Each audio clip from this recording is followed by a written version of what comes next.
அதுக்கு பகவான்கிட்ட ஒரு பக்தியும் பகவன் நாமமும் நல்ல குணங்களும் நல்ல பழக்க வழக்கங்களும் ஏற்பட ஏற்பட ஏற்பட சகிப்புத்தன்மை வந்துடும் நமக்கு.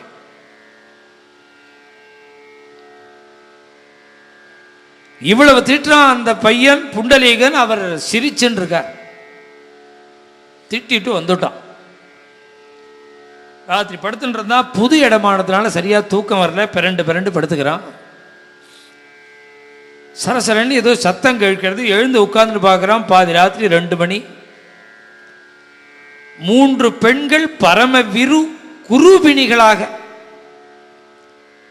பார்க்க சகிக்கல்ல. 3 பெண்கள் பரம விகாரம். ஒருத்தி சாணி தெளுக்கிறா, இன்னொருத்தி பெருக்கிறா, மெழுகிறா, கோலம் போடுறா, பூ எடுக்கிறா, அந்த ரிஷியினுடைய துணிமணியை தோச்சு உணர்த்துறா, காய்கறியெல்லாம் கொண்டு வரா, பழங்கள் கொண்டு வரா, ஆசிரம சேவைகள் எல்லாம் பண்றா. இந்த 3 பெண்களும் சேவையெல்லாம் முடிச்சுட்டு அந்த ரிஷியினுடைய ஆசிரமத்துக்கு உள்ள போயிட்டு அந்த பெண்கள் 3 வெளியில வரார்கள். இந்த புண்டலீகன் பார்க்கிறான். அந்த பெண்களை 2 மணி நேரமா பார்த்துட்டு இருக்கானே. கண்ணங்கரீர்னு பரம விகாரமாக இருந்த அந்த 3 பெண்மணிகளும் திரும்பும் பொழுது ரம்ப ஊர்வசி மேனக மாதிரி ஜொலிக்கிறா 3 பேரும். கிளம்பின அந்த 3 பேரையும் தடுத்து நிறுத்தி 2 மணி நேரமா உங்களை நான் பார்க்கிறேன், பரம விகாரமா இருந்தீர்கள், திவ்ய சுந்தரிகளாக இப்ப இருக்கிறீர்களே, இது எதனாலேன்னு கேட்டான் அந்த பையன். உடனே அவர்கள் சொன்னார்கள், அப்பா இந்த ரிஷிக்கு நாங்க சேவை பண்றோம், அதனால எங்களுக்கு இந்த பாக்கியம். நீங்கள் யாரு? நான் தான் கங்கை, இவள் தான் யமுனை, இவள் தான் சரஸ்வதி. நாங்க 3 பேரும் 3 நதிகள். கங்கை யமுனை சரஸ்வதி, உங்களுக்கு ஏன் இந்த விகாரமான உருவம்? பகல் முழுவதும் எத்தனை பேர் அதுல ஸ்நானம் பண்றான் கங்கையில. பாவத்தை மூட்டையா கட்டின்னு போய் தானே விடுறான். மூட்டையா பகல்ல ஸ்நானம் பண்ற அத்தனை பேருடைய பாபம் சேர்ந்து எங்களுடைய தேவ சரீரம் போய் எங்களுக்கு விகாரமான ரூபம் வந்துடுது. எல்லோருடைய பாபத்தையும் போக்கக்கூடிய எங்களுக்கு பாபம் ஏற்பட்ட பொழுது எங்களால் அதை நீக்கிக்க முடியாமல் இந்த ரிஷிக்கு பணிவிடைகளை பண்ணி எங்க பாபத்தை நாங்க போக்கிக்கிறோம். அவர் சொன்னார், நேத்திக்கு கங்கைக்கு போனது இல்லையா, காசிக்கு போனது இல்லையா அப்படி கேட்ட பொழுது எனக்கு போக வேண்டிய அவசியம் ஏற்படலை. ஏன் அவசியம் ஏற்படலை? காசிக்கு எதுக்கு போறோம்? கங்கையில ஸ்நானம் பண்ணதானே, கங்கா ஸ்நானம். எந்த கங்கைக்காக காசிக்கு போறோமோ அந்த கங்கை தினசரி இவருடைய வீட்டுக்கு வரா, வேலை செய்ய வரா. அவர் எதற்கு காசிக்கு போகணும்?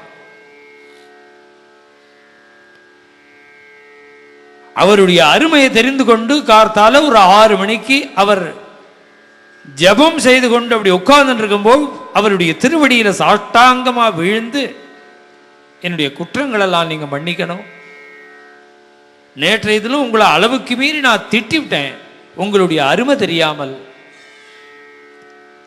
இப்பதான் தெரிஞ்சுட்டேன் நீங்க எப்பேற்பட்ட மகாத்மான்னு. கங்கை யமுனை சரஸ்வதி எல்லாம் உங்களுக்கு பணிவிட பண்றார்களே, அப்படி நீங்க என்ன தவம், அப்படி என்ன தபஸ் பண்றீர்கள், அப்படி என்ன தியானமா, அஷ்டாங்க யோகமா, என்ன தியானமா, என்ன பலனுது? இங்கவா காமிக்கிறேன். கங்கை யமுனை சரஸ்வதி எல்லாம் ஏன் வேலை செய்யறா தெரியுமா? இங்கவா காமிக்கிறேன். நேரா உள்ள அழிச்சுன்னு போட. 95 வயசுல ஒரு கழவர் ஒரு கட்டில படுத்துட்டு இருக்கார். 90 வயசுல ஒரு கிழவி இன்னொரு கட்டில படுத்துட்டு இருக்கார். இது எங்க அப்பா, இது எங்க அம்மா. இவர்களுக்கு நான் பணிவிட பண்றதுனாலதான் கங்கை யமுனை சரஸ்வதி என்னுடைய வீட்டில் வேலை செய்கிறார். வேற ஒரு தபசு எனக்கு தெரியாது.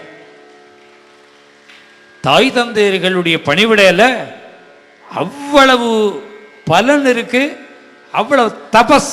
அது காட்டுக்கு போய் கண்ண மூடின்னு பண்ணினாதான் தபஸ்ன்னு இல்லை, வீட்டிலேயே பண்ண முடியும். தாய் தந்தையர்களுடைய பணிவிடைய சேவையே ஒரு தபஸ். இந்த தாய் தந்தையர்களுடைய பணிவிடையினால ஞானமே கிடைக்கும் அப்படிங்கிறது வேதம், ஞானமே கிடைக்கும் அப்படிங்கிறது உபனிஷத்து.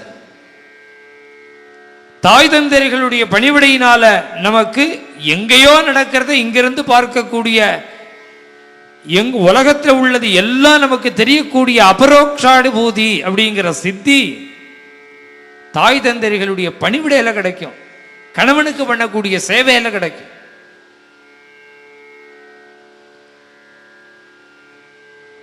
ஒரு பிரம்மச்சாரி பையன் வேதம் கற்றுக்கொண்டு தபஸ் பண்றான். அவனுடைய லட்சியம் என்னன்னா, கண்ணை மூடிண்டா கண்ணை மூடி தபஸ் பண்ணி உலகத்தையே ஜெயிக்கணும். தபோ மகிமையினால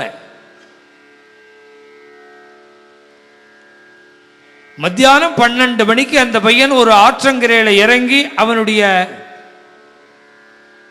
அனுஷ்டானங்களை பண்ணிட்டு இருக்கான், அர்க்கியம் விடுறான். காயத்ரி மந்திரம் சொல்லி கண்களை மூடிட்டு இப்படி விடும்பொழுது ஏதோ அந்த தண்ணீரில் விழுந்தா மாதிரி இருந்தது. கண்களை திறந்து பார்க்கிறான், தலைக்கு மேல ஒரு கொக்கு அது எச்சமிட்டுடுது, மலஜலம் போயிடுது.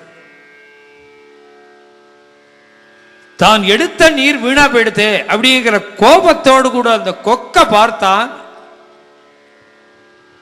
பறந்துட்டு இருந்த அந்த கொக்கு பொசுங்கி கீழே விழுந்துடுது, அப்படியே பொசுங்கி போய் விழுந்துடுது. பார்த்தா அந்த பையன், அடாடா, நமக்கு தபசு சித்தியானது நமக்கு தெரியாமலே போயிடுத்த இவ்வளவு நாளா. கோபத்தோட கொக்க பார்த்தும் பொசுங்கி விழுந்துடுது. அப்ப எவ்வளவு தபசு இருக்கணும் அவனுக்கு. அப்பதான் அவனை பத்தி புரிஞ்சுட்டான். நேரா அக்ரஹாரத்துக்கு போனா ஒரு வீட்டுக்கு போய் பிட்சை கேட்கிறான். அந்த வீட்டு பெண்மணி கணவனுக்கு பணிவிட பண்ணிட்டு இருக்கா. அவ கணவனுக்கு சேவை முடிச்சுட்டு தானே வர முடியும். கொஞ்சம் கால தாமதம் ஆயிடுது. அவனுக்கு உள்ள ஆகாரத்தை கையில வச்சுண்டு, இந்தாப்பா தம்பி இந்தான்னு. எப்பொழுதும் பயபக்தியா வாங்கிட்டு இருக்கிற அந்த பையன் அன்னைக்கு இப்படி பாத்திரத்தை நீட்டாமல் தன் கிட்டகையே அந்த பாத்திரத்தை வச்சுண்டு லேட் ஆயிடுத்துங்கிற கோபத்துல அந்த அம்மாவை பார்த்து முறைச்சுட்டே இருக்கான். நேத்தி வரையில் எவ்வளவு பவ்யமா இருந்தான், வினயமா இருந்தான், அடக்கமா இருந்தான்.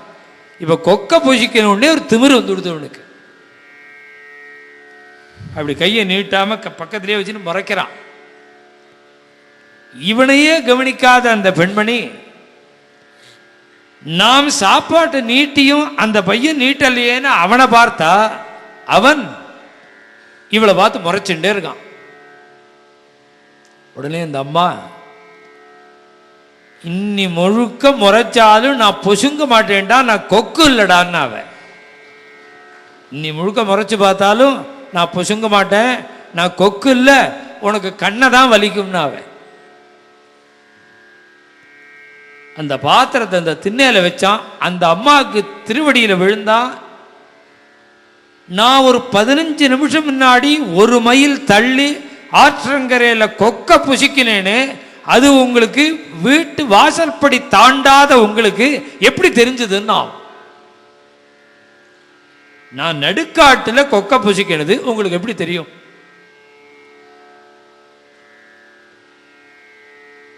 உடனே அந்த பெண்மணி சொன்னா, அப்பா இந்த விளக்கங்கள்லாம் உனக்கு சொல்றதுக்கு எனக்கு டைமும் இல்லை, எனக்கு வீட்டு வேலை நிறையா இருக்கு. இது எப்படின்னு உனக்கு தெரிஞ்சுக்கணும்னு ஆசை இருந்தால் நேரா மிதிலைக்கு போ.